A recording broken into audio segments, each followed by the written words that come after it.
So we'll start off with the subluxated. I put as lens rather than cataract because some of these are really clear lenses. Okay, so what is a lens subluxation? The malposition of the crystalline lens. And there are many causes, right? It could be something that's congenital or developmental, or it can become acquired or adult onset. So commonly we see things like Marfan's syndrome, we see I can't remember how to pronounce that, but I mean, these are common things that we would see, alright, that are congenital. Acquired can be like lung trauma, right? Iatrogenic during cataract surgery, like what we've seen already. Adult onset, pseudo-exfoliation is not uncommon in our population. Patients with retinitis pigmentosa. So what are the clinical signs of zonulysis? So something very obvious, you see phacoemulsification. If you look at it from an angle using the slit lamp, you can even see the edge of the equator here with zonules that are missing. It can be more obvious, the centered lens with the irido-lenticular gap, or the Marfan's, you typically see these stretched zonules here. Extremely shallow anterior chamber here in a patient with angle closure, especially in a male, right? And especially both eyes are different in AC depth, you must suspect zonulysis. When you see something like this with all these star holes, similar to the last case that I showed you in the previous talk, you can be sure that the zonules are really very, very deficient, alright? So star holes are a bad sign, right? Severe zonular weakness, or you can even see vitreous in the anterior chamber. So when you see such a case, it's important to document, okay, the site and the extent of zonular weakness. And you can do this not just clinically, because very often you can't see where the zonules are because it's hidden behind the iris. But we use a UBM, all right, to help us with the location, the extent, whether it's partial or complete zonulysis. What's the position when the patient is supine? Is the lens still in position? Because when you do a UBM, you lie the patient down. You might sometimes see the lens suddenly gone missing because the lens has tilted. Right? Many of you may not have a portable lens accessible to you, and you cannot do this, although this is something I would do routinely in severe zonulysis. But if you have a UBM, then you lie the patient down, and the UBM will actually show you where the lens is with the patient lying down, which the patient will be on your operating table. Right? And then of course, this can also visualize vitreous, like in this case. So this is normal, you can see it's intact here, but when you see vitreous here, or you see a big gap there and the lens has shifted. Okay? So when do we operate if you have weak zonules in a child? If the vision is compromised despite glasses. So if you just cannot refract the patient, you're worried about amblyopia, the patient should go for surgery. In the adult, right, when there's any lens displacement, if it's anterior, you're worried about increase in pressure relating to the forward position of the lens, you should operate to avoid acute angle closure glaucoma. If it's going posterior, it may dislocate and disappear from your view, you operate. Alright? If it's lateral or it's tilted, usually pressure and VA issues can also exist, so you operate. So it looks like you operate on everything, right? Okay, if it's very mild zonulysis, vision is still reasonable, you can wait, but you need to warn the patient that it can dislocate either anteriorly or posteriorly, and they can get complications, and you need to give them the symptoms to watch out for. Phacoemulsification without complications, that's when I will tell them, well, you're still seeing reasonably well, wait. If there's vitreous in the AC, I would operate. So how do we choose a capsule support? So we have two types, right? One that is just a ring, alright, or the other with some fixation points, right, or suturing. Either you have a 1-point fixation or 2 points fixation, or just a partial ring, right, which we call a segment. But these can be sutured to provide anterior posterior support, whereas the rings do not, they just expand the capsular bag, right? So you must understand that these have different functions, and therefore you will use sometimes a ring only, and sometimes you may need to suture to support anterior posteriorly and to center the IOL. So really this depends on the extent of the zonulysis, the strength of the remaining zonules, and whether the disease is static or progressive. So for example, Marfan's or pseudo-exfoliation is progressive, whereas trauma is static, right? So generally, I go by the 4 clock hour rule. So if you less than or equal to 4 clock hours, just a plain CTR, 4 to 8, generally you want to have 1 point of fixation, and you can combine the devices, right? If you're more than 8 clock hours, you need a 2-point fixation. Suture material, it should be permanent. 10O attached to the sclera does not last. right? By 7 to 8 years, it will start to hydrolyze and disintegrate, and your lens will drop.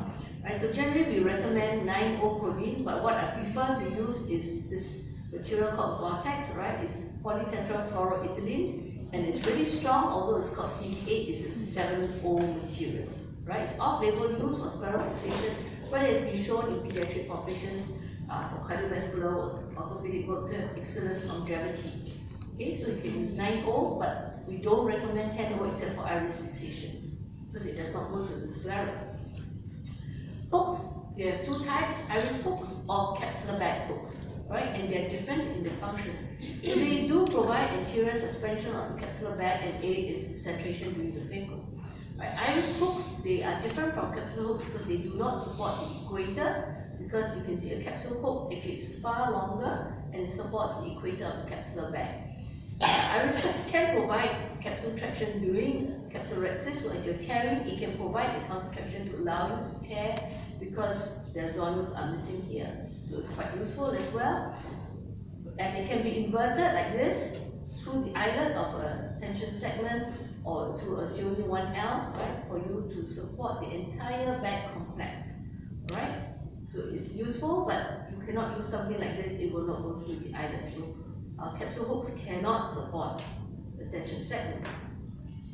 And then I'm just going to show you this because, like what Ron said, all of you get confused by the devices. So I'll just show you this, and you can actually look up in this publication here what I do with all these sutures, alright? So the first thing I do is we're going to create a snare. A snare is just an instrument, right, to help you to get the suture to a different site. Okay?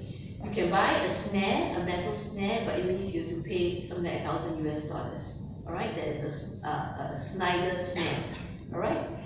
A polyethylene GORE-TEX suture is really very, very long. Okay? And because we don't use the entire length of the suture, a lot of it is just thrown away. So I put that to good use by cutting about 15 cm segment and thread a 26 gauge needle from the bevel through and retrieve it, and then put in a 1 cc insulin syringe, which this needle comes with, to trap the edge of the suture. Alright, and then we bend that to the angle for it's entering at the last planar for the fixation like this. Alright, so what we do is when we push this through the point of fixation that we wish, right, usually I do about 1.75 mm posterior to the surgical limbus. This then doubles up on itself. Okay, so that's how you form a loop. People wonder, where did this loop come from? When you push it through, it will then double back on itself, and this loop is then extended by a Coogan hook and retrieved out of the eye, where the capsule tension segment eyelet has been pre-threaded with a suture, right, through this particular incision.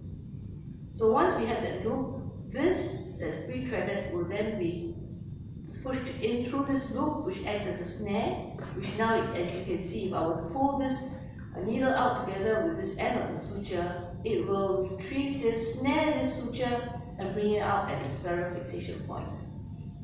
Okay, simple, right? Such a simple concept, because I tell you why it's so simple.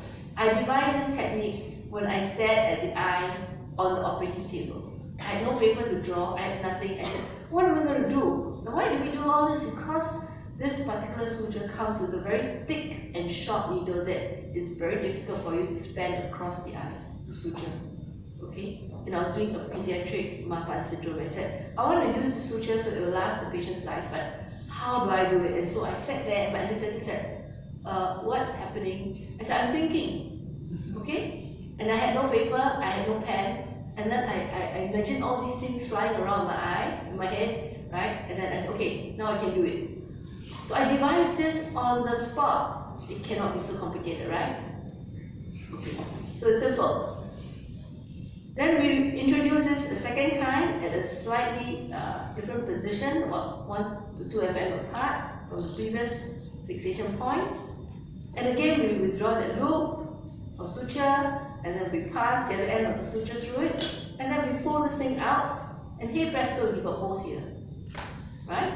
So this is a hospital pocket, right, which we have dissected into half scleral thickness, And now from this pocket, you use a Sinski hook. You retrieve these two sutures, you tie, and the knot then settles here. So you don't have to do conjunctival dissection. Although if you wish to use a scleral flap, you're welcome to do so.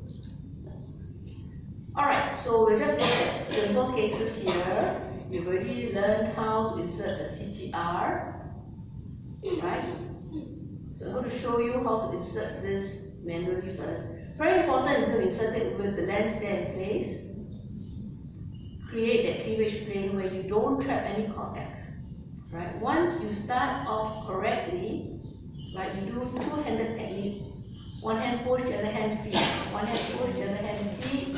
You can see I've got two instruments just here. And once you fit it all in, carry it with the Kelvin forceps, put your Sinski in the eyelet and drop it into the correct plane. Okay, just under the capsule, and then you can proceed. Okay, so this is inserting before you do a phaco. This can be difficult for the beginner because you have cortex that can be trapped. You've got a nucleus there, right? So we only do this when we have got very severe zonulysis, because when you support the lens just with hooks, it does not support the equator in between, and you can still get PCR, and I've had complications just using capsule back hook without that expansion ring in severe zonulysis. This can also make you lose more zonules if you're not an expert. Alright, so let's have a look at how you can insert it. This is with injector. Just retrieve it in. This goes in within seconds, and the CTR goes in within seconds. So this is no lens left, distended well with viscoelastic. Okay, and you just push it out. You don't need to see the rexus once you are sure you're in the bag. And at the end of it, you just release it, it will go into the bag. So it's really very simple. Okay? So now I'm going to show you when you need to fixate one point, right? So we said anything between 4 to 8 clock hours, we want to fixate one point. Of course, you know, you have to look at 4 to 8 clock hours, and then the rest are perfectly normal. So sometimes it's not 4 to 8 clock hours. If the rest are slightly deficient, you might even need to fixate 2 points. You know, it is really a judgment call. Alright, so this is conventional scleral flap, where you open up the conjunctiva and then you lift up a flap just like a glaucoma flap that is limbal based, and then you put your sutures there. It may be easier for you when you do your first few cases with direct visualization or where the knot actually falls. Right? And this is with the Hoffman pocket, which is reverse of this and avoids conjunctival dissection. Very good when you have complex eyes with trauma and so on. You need to spare the conjunctiva for future glaucoma filtration surgery. So in this case here, the patient is at about 50% zonulysis, and you can in fact see the lens is a little deformed here. You can see cataract here. Soft lens. Okay, so we do capsule rexus. Now you're seeing the equator, so you don't want to go too far out. We're going to provide counter traction here to continue the rexus.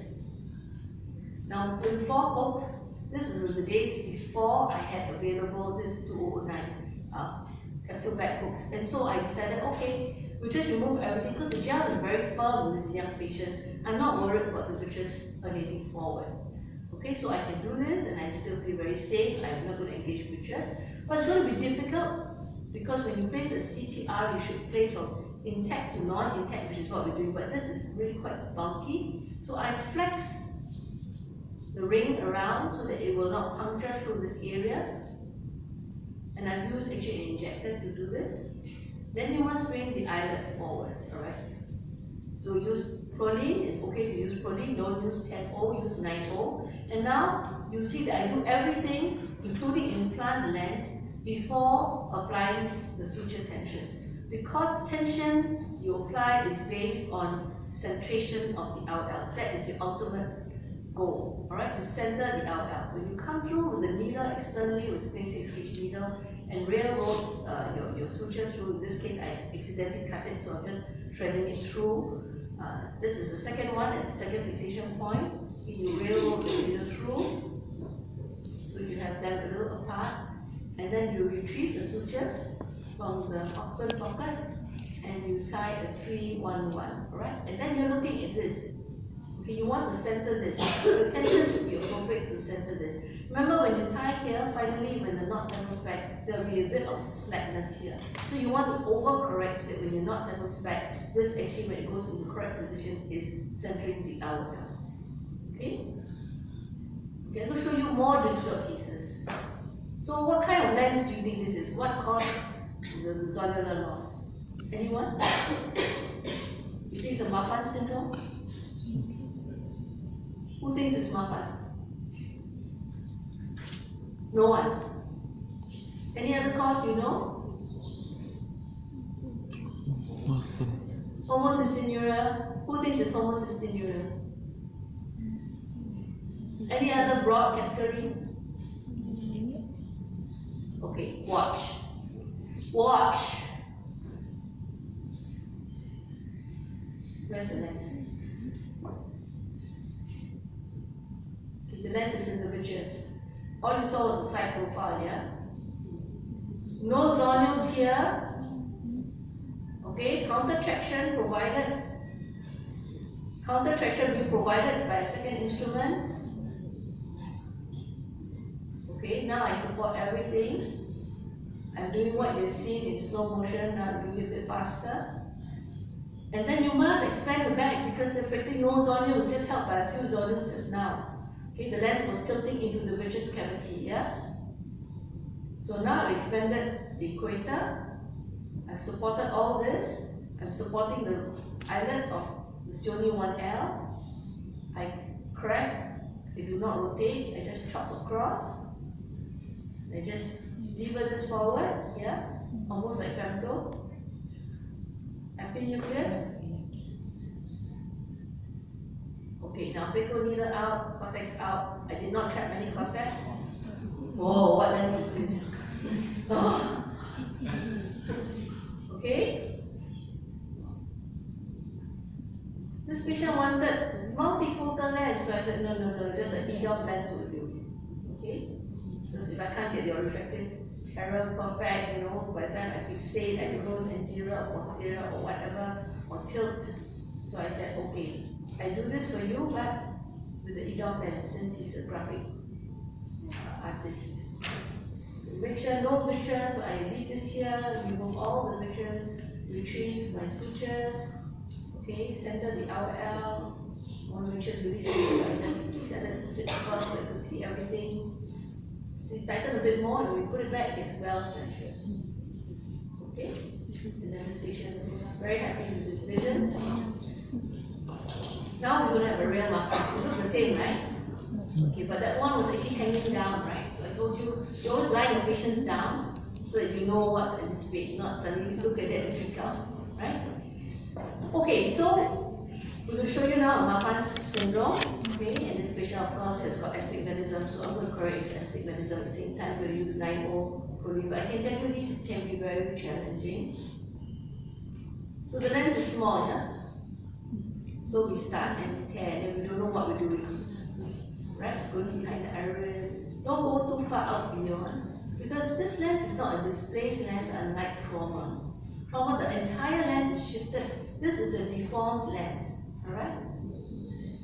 So the zonules are really quite close to this edge where we've done the tearing of the capsulexis.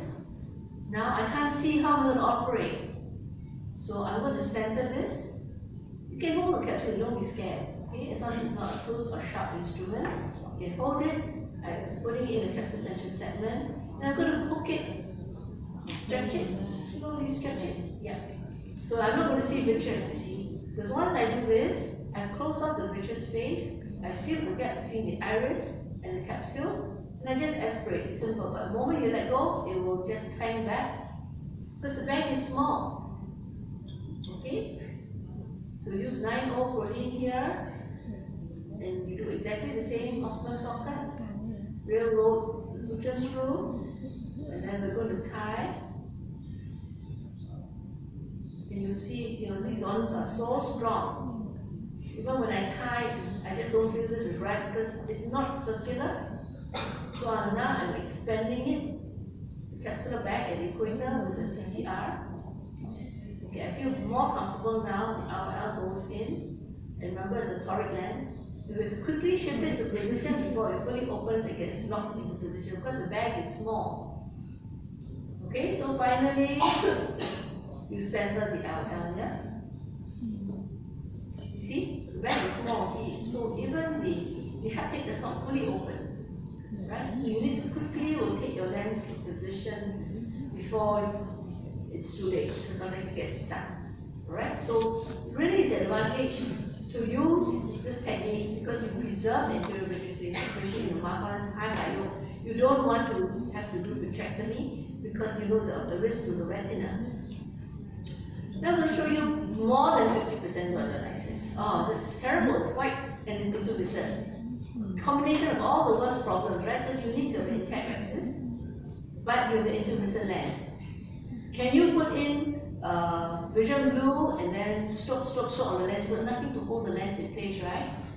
So when we puncture, all the liquefied cortex will be spilled into the vision. So I'm thinking it's a real headache. You think it's not so bad, yeah? When I turn this view around, you'll see how bad it is. Look! It's tilting backwards. So I did put vision blue, but you need to be cautious about that. You want to put a little, because if it goes into the vitreous cavity, you have lost your red reflex in an instant. Okay, so TA, so that you remove all the vitreous in the way, and you can see I'm puncturing. But the good thing is that when you have no zonules, there's no tension on the anterior capsule. When you puncture, it does not give you an Argentinian flat sign.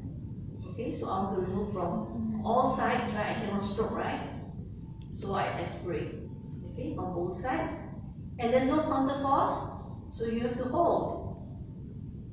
Okay, but you can see that this lens is quite soft now because there are no zonules to cause the problem of the tension on the anterior capsule. Okay, this is what I learned from doing a few of these cases.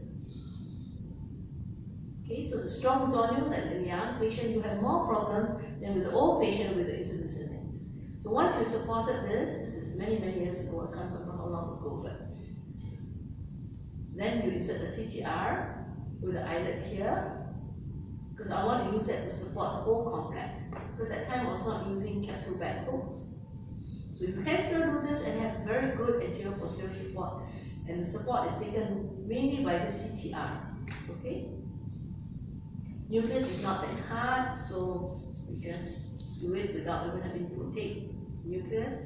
Clean up the bag, insert the lens, and again, you see there's no cortex that is trapped.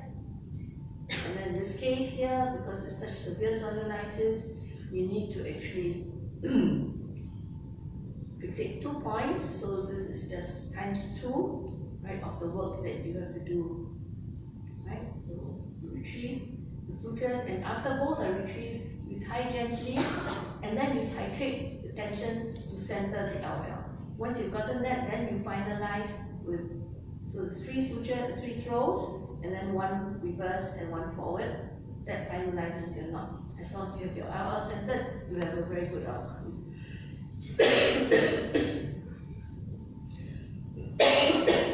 So,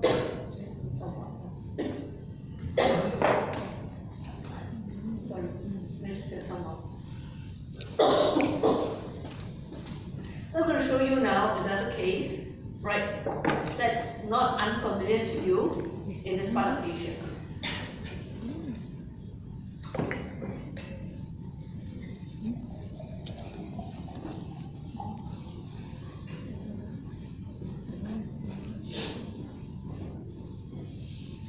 So this is a patient who presented with acute ankle closure glaucoma, alright, from lens subluxation. And I wanted to operate him the next day. He was unfortunate, he developed a stroke. Okay, and of course, no one dared to operate on him. He was on treatment and so on. And it was only after a month that his doctor said it was safe for him to have surgery. So that's why the cornea is so bad. Okay, he's hazy, his eye had been congested for so long, he developed a relative aberrant defect because the lens was subluxated and we couldn't get the pressure down adequately, quickly. Oops. So, the chamber is really shallow. Okay. Now, when the lens subluxation and you want to put in the pars plana vitrectomy and so on, you need to be so careful. So this is doing it without a trocar cannula, self-retaining trocar cannula. So just open up the conch, and then just a bit of removal of bridges is adequate, right? Then in our space, and you look, the cornea is cleared up so much. You want to be very careful with the amount of bridges you remove, because if you remove too much, your nucleus will drop. Okay? But the good thing is that because the lens is so far forwards, right, it's less likely for you to hit the nucleus than in the very shallow anterior chamber with the thick nucleus that I showed you earlier.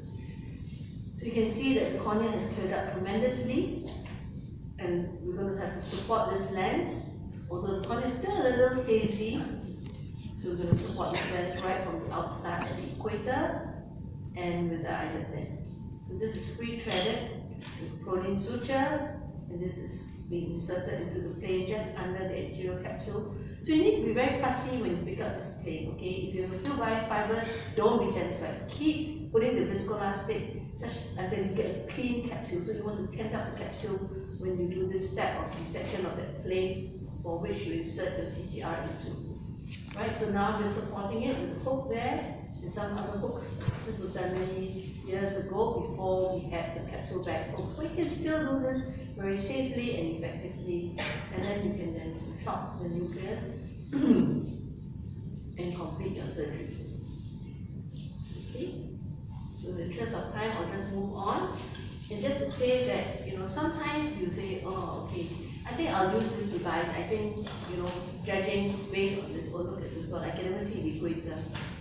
Okay, so this is anterior assisted levitation. This has been published, the technique, okay, in Journal of Cataract Refractive Surgery. So after puncturing with the 27 gauge needle bevel up, right, you then bring it up. You must have all your paracentesis snug and ready, your instruments all ready.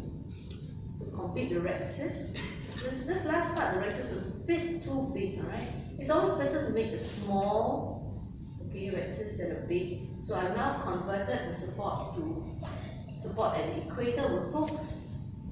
I'm expanding the equator with the CTR. And you know, this part just does not hook on. If you have a capsule rexus that's too big, it does not have enough ledge for you to support. So straight away I'm putting in a capsule tension segment, and that's a coat hanger that supports the complex at the equator more broadly than these capsule hooks. Okay, so that's one nice pearl for you. If you have a rexus that's too big, you can use a tension segment. You don't have to put the suture through. Then you can do the phaco here. You've got the back supported at the equator, back supported anterior posteriorly at all 4 positions.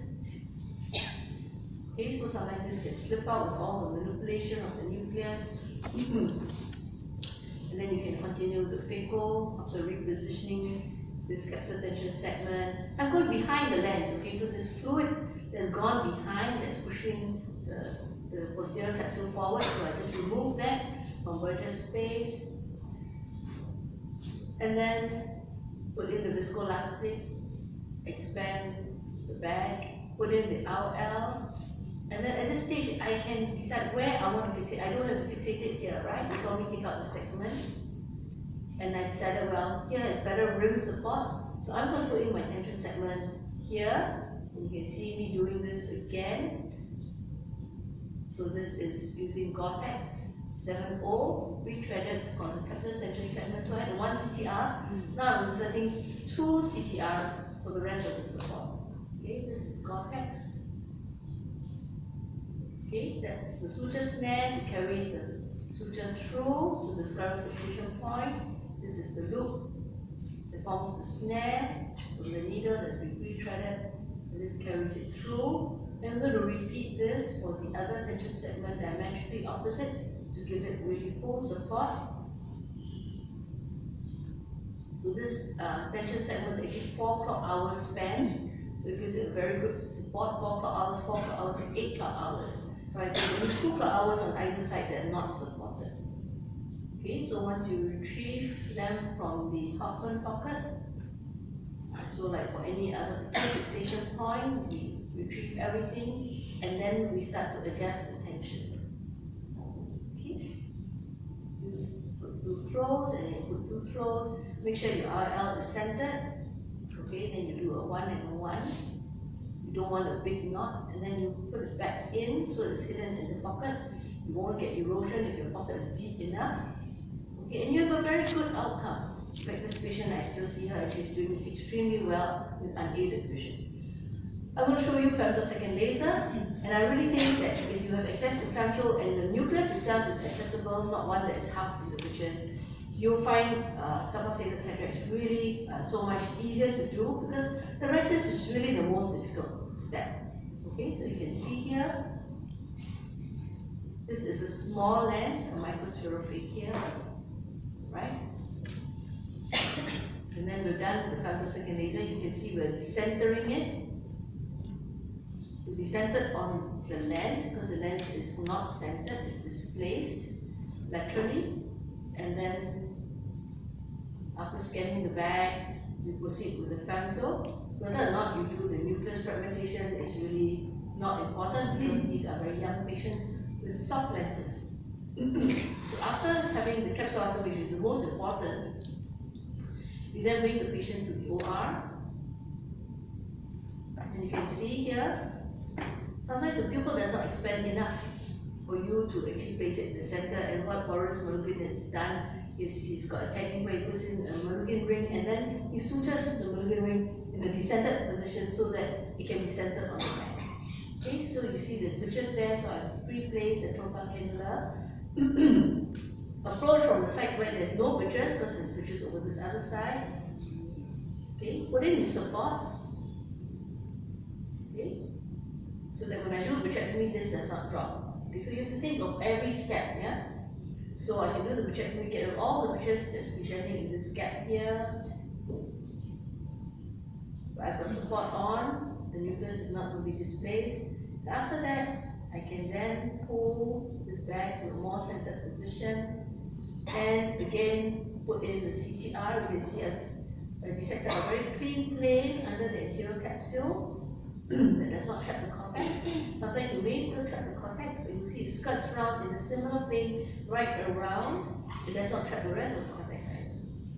Okay, there's some synesthesia forming here because of the mild position of the lens, and then you have a good hydrodissection, and because this is a soft cataract, aspiration is adequate. And once you've cleared out the nucleus, just move this on. You insert the RL. Okay, I'm going to enlarge the rexis now. I want it to be centered on the RL, and you can do this very safely, even in the presence of a CTR. I used to think you couldn't do it safely, but you can, even with the CTR expanding the equator, no problem. Okay, and you can finish this case by inserting the anterior posterior supports. So you can just add a ring, and then you can add one support. If it's not enough, you add a second support. So it's not so crucial exactly what device you choose, because if you have underestimated the extent of zonulysis, you can just add additional devices, although this will be more costly than having a Studio 2L, which is, I can tell you, far more difficult